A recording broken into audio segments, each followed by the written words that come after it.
Shane, we are talking cars. This is a VW Polo 1 liter TSI. And now I know you're wondering, which one is this one?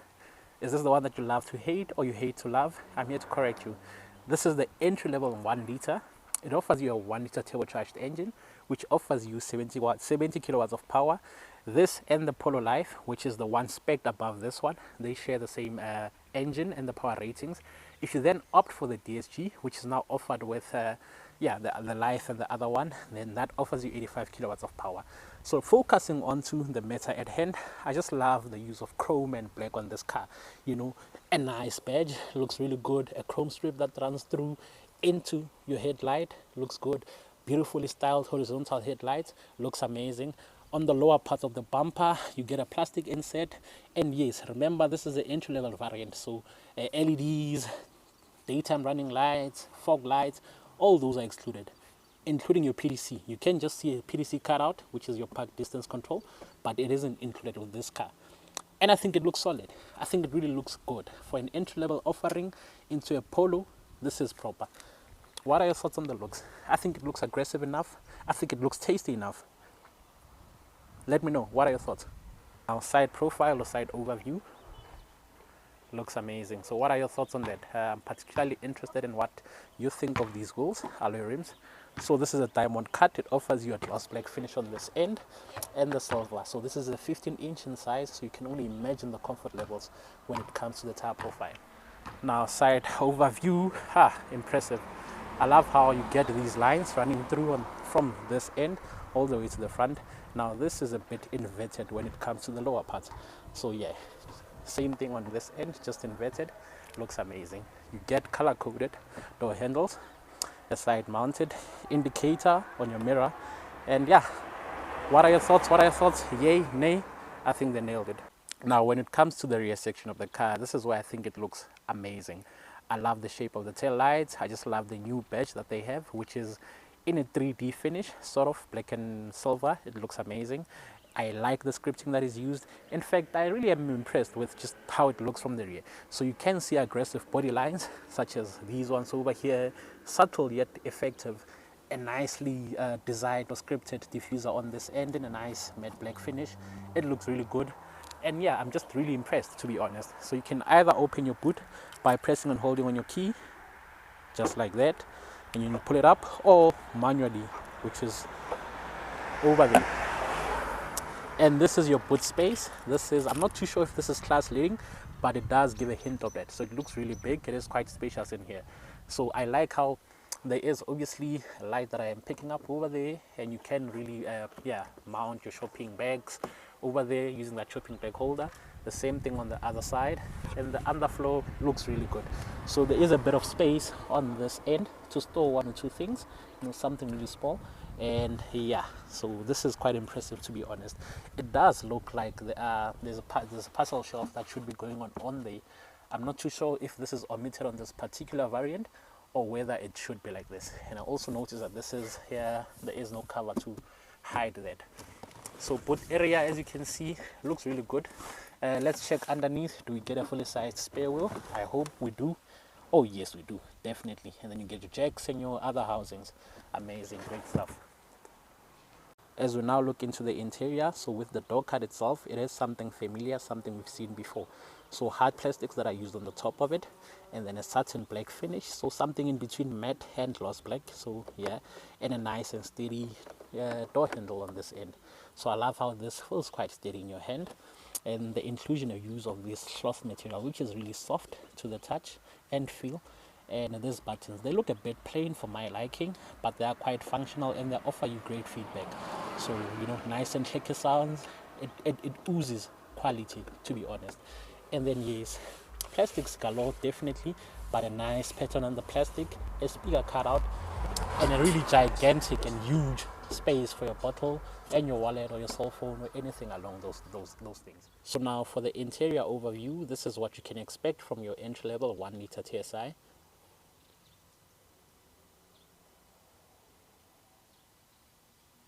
Yeah, I think it looks quite good, but let's look into it in detail. So this is obviously manually operated from there, so you can lift it up from there, and the same thing to go down. You can adjust the backrest or the angle of it from this end. I like the patterns that were chosen for these seats. They look amazing. So basically this is a black finish, and then yeah, the insets are grayish, or yeah, a bit grayish and blackish. That and the combination of this as well and the color outside, it just works. It really works. Now let me quickly okay, before stepping in, I love how supportive the seats are from this end, so they will hug you tightly in corners, and this end they are also quite comfortable and quite squishy. You know, look at that, look at that. Amazing, good stuff. Now from the interior, this is what your overview looks like. So this is what you're going to be spending hours and hours on end looking at, and I think it's solidly put together. So I'm going to start with the door, the dash. Yeah, the quality and finish is really good. A bit of soft touch offered here.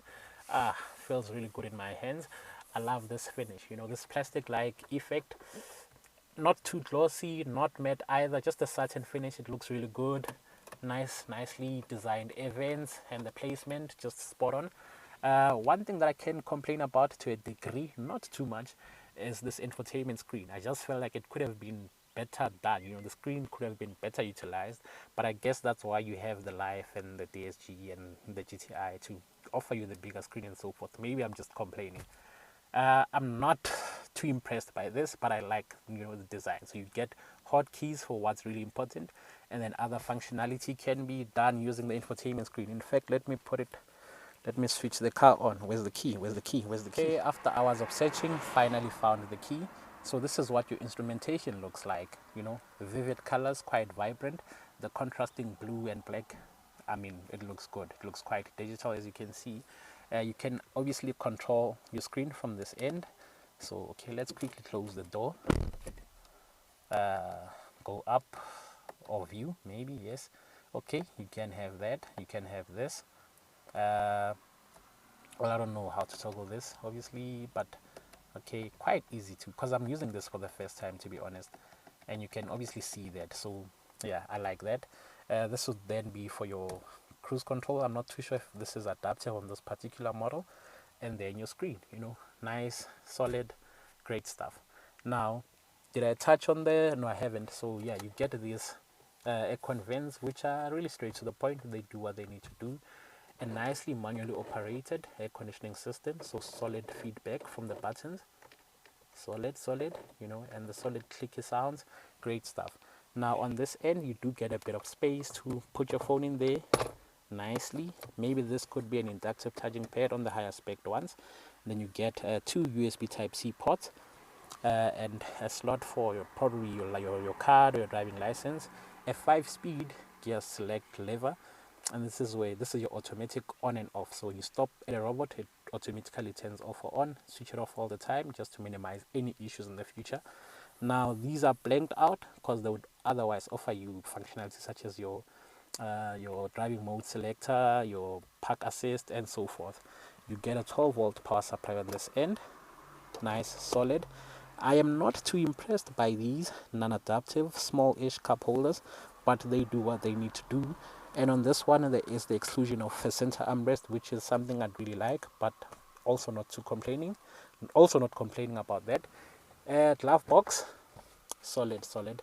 A decent amount of space in there. It looks quite big. So, and also notice that it slides down beautifully. It doesn't just fall down. So I like that. Attention to detail. You do get a mirror mounted on this end, and then space for your sunglasses on there. Yeah, nice and decent.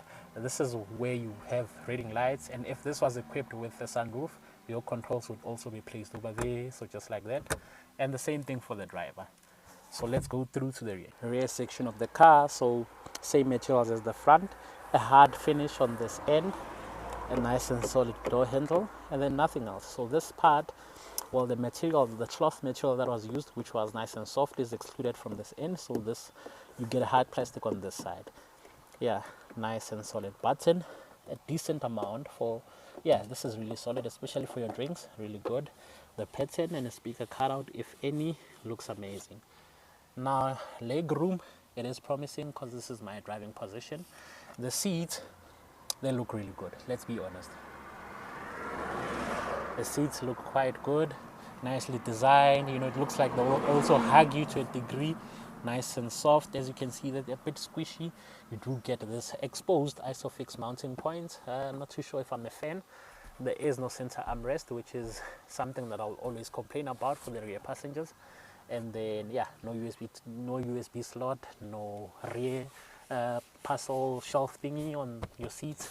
So yeah, let me quickly just step in to measure the leg room and knee room. So yeah, knee room plenty for me. This is my driving position, and yeah, leg room is a bit tight, you know, as I stretch out just like that, but it's okay, it's solid. I think for medium-sized passengers we'll be fine. So you do also get these reading lights from there. Welcome to the driving impressions of the 1-liter TSI. So steering wheel is nicely weighted and directed. Car feels really solid, you know, and I love the pairing between the clutch and the gearbox. What a smooth operator. So I haven't really threshed the car as yet. Well, am I really gonna? Maybe not, but I'm gonna speak about how it feels. So we're running on 15-inch rubber tires on this course road. It feels really good. It is quite comfortable. I'm not hearing any squeaks or rattles, so solidly put together. Steering wheel, it feels really good in my hands. Now maybe a downshift here, third gear. Okay, loading, going, it's moving now. Ooh. What a tricky pothole over there. So I want to change the view. I want to see the rev counter and the speed. Okay, so unfortunately it doesn't offer us the 2 screens. I think this is the best we can do. So I'm just gonna downshift into third from 60, plant my foot.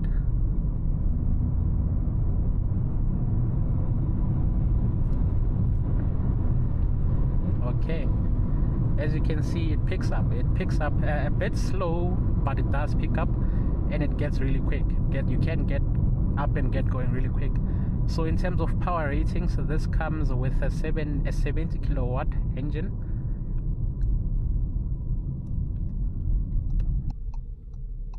So this particular one is equipped with the 70 kilowatt option or spec. It's a 1-liter engine on both. So the other one offers you 85 kilowatts of power and 200 newton meters of torque.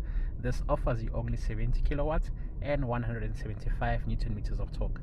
Can you really tell the difference between the two? Possibly. I haven't driven the 85 kilowatt variant, but I think you would be able to tell. So for a 1-liter engine, I think this is quite brisk. It really does move, you know, when you want it to go, it goes, and it's adequate for everyday use. And yeah, just ease of use with the car, around the car. It is solidly put together, you know. I just love how you can easily upshift, downshift without any issues whatsoever. Visibility is great throughout. I mean, I can see everything that I want to see. And yeah, you know, just the behavior of the car. You know, I'm driving the car for the first time in a long time, but I'm easily acquainted with it. It doesn't really give me issues. I'm not what do you call when you want to take off and it does those things where it shakes a bit. I forgot the terminology. It doesn't give you any of that. The indicators are really a joy to use. So I'm just gonna plant the foot down in third gear, and it picks up. I think this is a great daily. This is a people's car. You know, it's very popular on our roads. I'd be surprised if we stopped the review without seeing any other Polo. It really would be a miracle. That's how popular it is in our streets. You know, this is the sort of car that your boyfriend has, and you don't want it. You know, for obvious reasons, because they want to steal it and hijack it from him, I think. Now, engine start stop is in effect, so I'm just gonna switch it off, just like that. I don't like having that. And yeah, so easy to take off. I think it also does come with hill start assist, because it doesn't really roll back when you're on an incline. It simply just allows you to make your mistakes on adjustments, and it goes. So I'm just gonna take a quick right on this side. In fact, I want to do a U-turn, but I think the safer option is just turning right and then turning back. I'm not too familiar with this road, so Yeah. Okay, continuing with the drive and the CT NVH levels are really solid. The only thing that I can hear is the sound of the engine, and it's a nice tone. You know, some people have issues with how a 1-liter turbocharged engine sounds. I've got no issues. It does sound a bit rough on idle or as you drive. I'm fine with that. It sounds really good to me. And that's the only thing, or that's the only sound coming through. You know, there is no tire noise. Everything is just solidly put together and built nicely. I want to try and compare this to the Kia Rio that I test drove. I think it's a different type of car, you know, mainly attributing that to the engine and everything in here. So that is obviously a bit slower. It's not turbocharged. It feels quite comfortable. Yeah, it feels quite comfortable. If I can remember, the Rio also was a very comfortable car. I was impressed with that, and the NVH levels on there were also quite as good. So it's really hard to have a judgment of the two. Which one would I pick? Because I want a bit more power, I'd definitely go with the VW. Or would I? Because these are highly sought after. These are highly stolen. You know, when it comes to statistics, this is one of the cars that is highly sought after. When it comes to your criminals, they want this car. They want to take it off your hands. They want to do you a favor. They feel like this car is, you shouldn't have this car. You don't deserve this sort of car. They just want to, it's meant for them. I don't even know why I'm getting pissed, but I sort of am. Back to the matter at hand. Which one would I take? I think this Polo is a bit better polished, a bit better put together. This basically, I'd eliminate the Kia Rio and just focus between the Hyundai i20 and this one. Between those two, I'd definitely take the i20 for other reasons besides the driving dynamics, because yeah. But Polo ke Polo, it's a great purple mover. It's a great comfortable car. I love it. I think it really performs really good. A great daily. Fuel economy is really solid. The driver currently averages 6 liters, I think. Yeah, 7.9. Maybe that's me. Maybe that's me, because it does say since start. So maybe that's me. But yeah, maybe I don't know. I don't know how to navigate the screen properly the way that I want to. Let's do this. Consumption. Okay, press there. No, press menu. Come on. Oh man.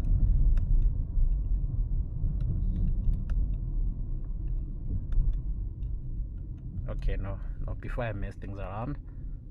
Yeah, back to the driving. So when the robot goes green, I'm gonna give it a hiding a bit. I'm just gonna press the car and see what it responds like. I remember rambling about the i20 and the Kia and this one. I'd take the i20 and then this one, then the Rio.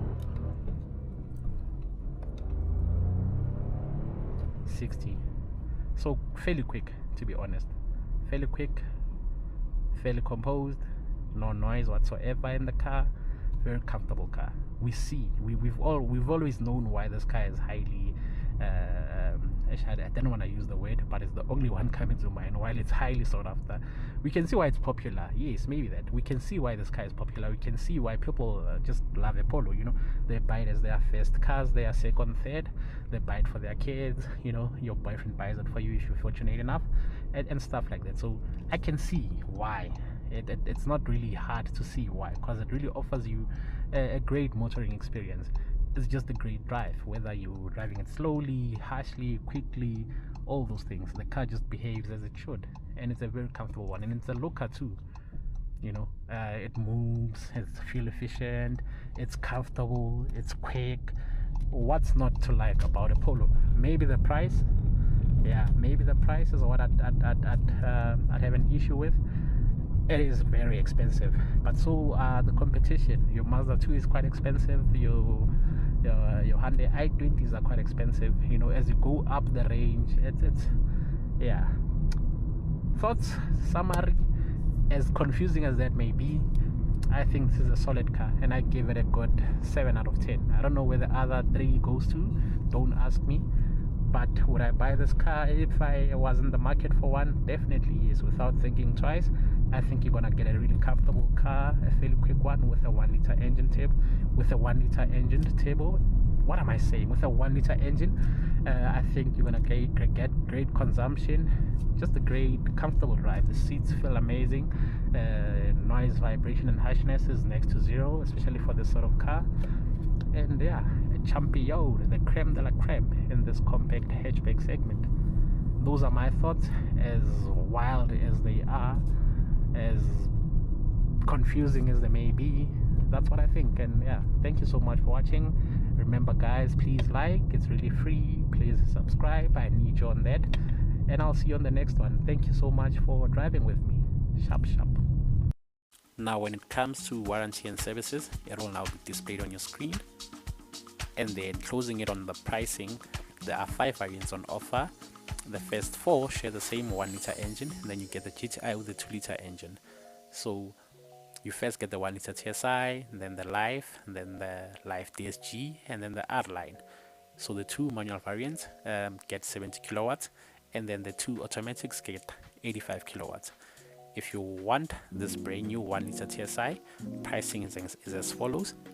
What I would personally do is look into one from the used market, which I did. I found one with less than 26,000 kilometers on the clock from a reputable dealer, a 2023 year model, and then it was priced at 260,000, and the pricing is as follows on your screen as well. So if you do want niceties such as your sunroofs, your i3 matrix headlights, your digital cockpits and so forth, that is an additional extra, you need to spec it up to get those. This is my review of the Polo. I hope you enjoyed it. If you are still watching at this point, please do like, please do subscribe. I will see you on the next one. Sharp.